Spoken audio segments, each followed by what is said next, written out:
Donc une fois que vous en êtes là, vous allez venir toujours prendre le verre que vous aviez pour mettre le sucre et vous allez venir mettre un verre de jus d'orange. Donc important de bien le secouer avant pour bien le mélanger quoi. Donc vous mettez un verre. Donc le jus d'orange c'est vraiment pour lui donner du goût, donc le goût de l'orange. Ensuite, donc vous venez remélanger tout ça.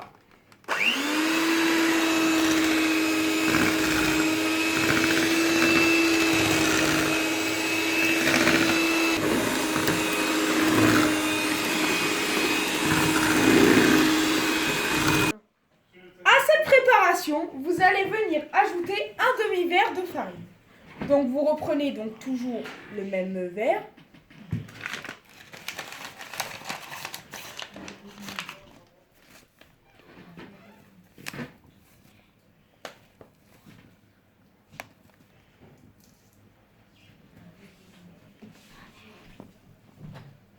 Donc un verre et la moitié.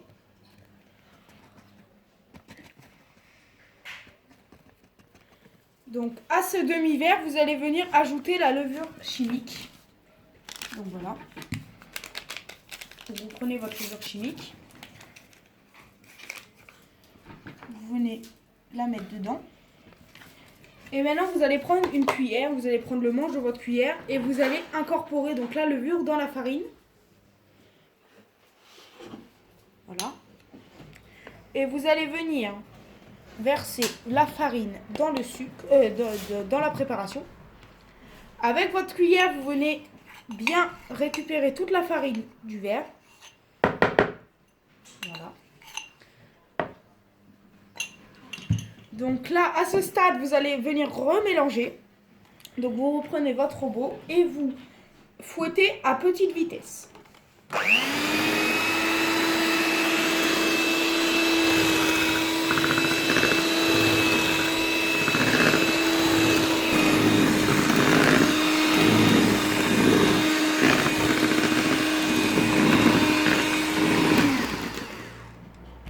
Donc une fois que vous en êtes là, donc ça vous donne un mélange assez épais mais pas trop, un peu liquide mais ça va encore. Vous venez prendre votre huile et vous allez venir mettre un verre d'huile dans votre préparation. Donc vous remélangez.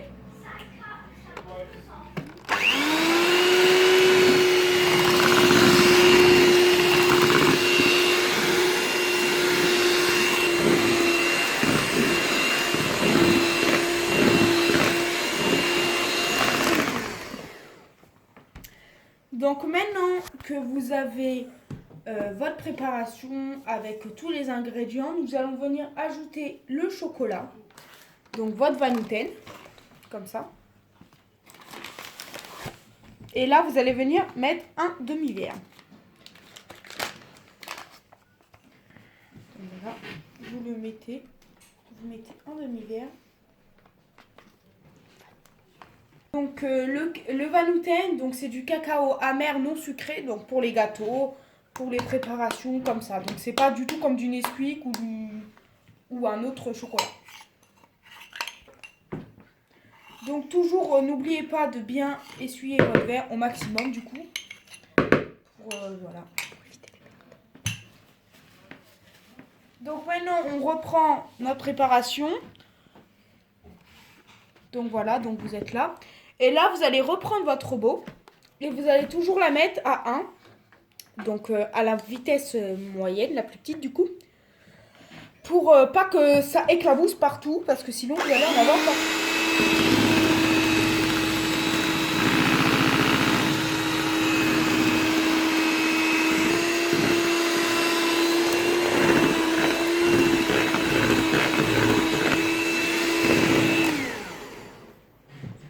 Donc voilà, donc normalement, une fois que vous avez tout battu, ça vous donne une pâte comme ça. Voilà, une pâte de chocolatée. Donc, ensuite, nous allons nous attaquer au blanc. On va faire des blancs en neige pour donner l'aspect au gâteau qui soit un peu onctueux, un peu plus léger en bouche. Donc, on va changer juste les hélices du robot.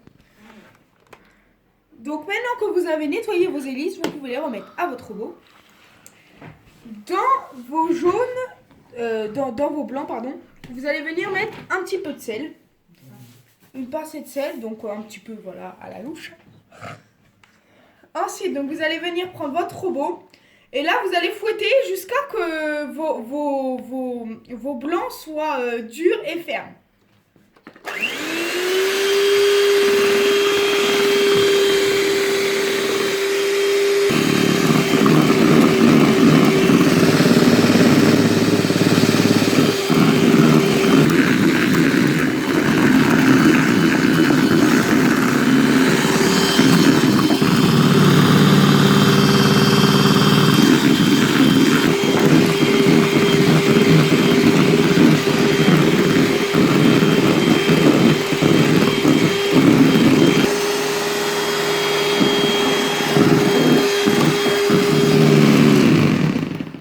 Donc, quand vos blancs sont bien tenus, normalement, vous voyez que déjà sur les hélices du robot, vos blancs tiennent sur le robot.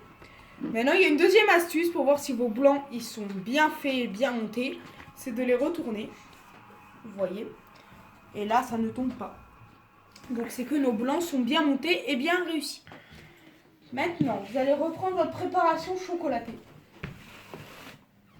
Donc, et là, vous allez venir les incorporer petit à petit pour pas casser les blancs.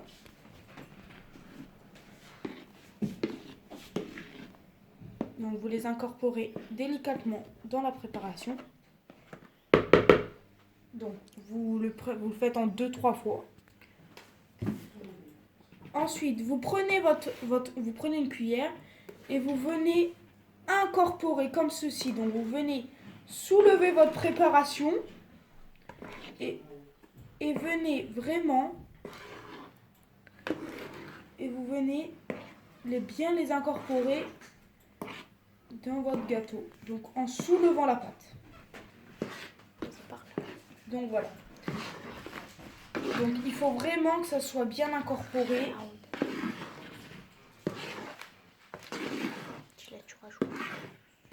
Donc, je mets la deuxième partie de mes blancs. Je vous disais, donc, on met la deuxième partie de notre préparation. Donc, dans la pâte.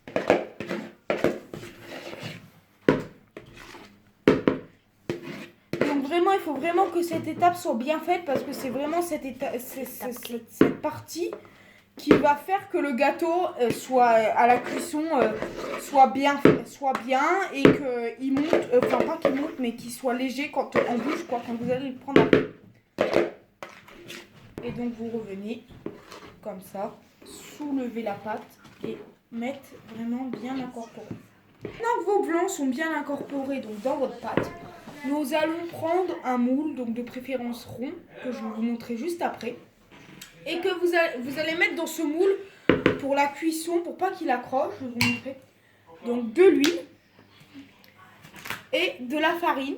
Donc voilà, mettez les deux en même temps. Donc voici le moule que vous aurez besoin. Donc de préférence un moule rond, donc pour que ça donne ou rectangle ou comme vous voulez, donc le moule que vous avez. Donc comme je vous l'ai dit, il va falloir de l'huile. Vous mettez un petit peu d'huile. Et vous allez vraiment bien la faire passer partout. Donc sur les côtés. Sur les côtés, vraiment. Sur les côtés. Et bien, n'oubliez pas les bords. Donc vous pouvez utiliser votre main. Bien évidemment, bien laver au préalable. Donc vous venez vraiment bien les côtés. N'oubliez pas les côtés parce que sinon votre gâteau va accrocher lors du démoulage. Et c'est pas le obtenu. Vas-y, go. Donc, vous allez prendre votre farine et vous allez en mettre un petit peu dans votre moule. Et là, vous allez venir prendre donc votre moule et vous allez venir tapoter. Comme ceci.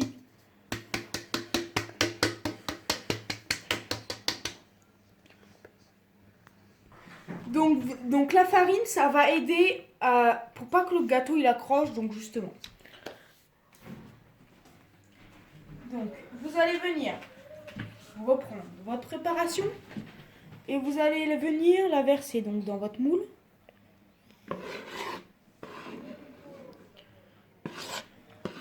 Voilà, comme ceci. Alors, donc une fois que vous avez mis votre préparation donc, dans votre moule, comme ceci, vous pourrez directement le mettre au four. Alors pour le four, c'est 45 minutes à 180 degrés. Et pour voir si le gâteau est bien cuit, au bout des 45 minutes, vous pouvez planter un couteau. Si vous voyez qu'il n'y a pas de pâte sur votre couteau, c'est qu'il est cuit.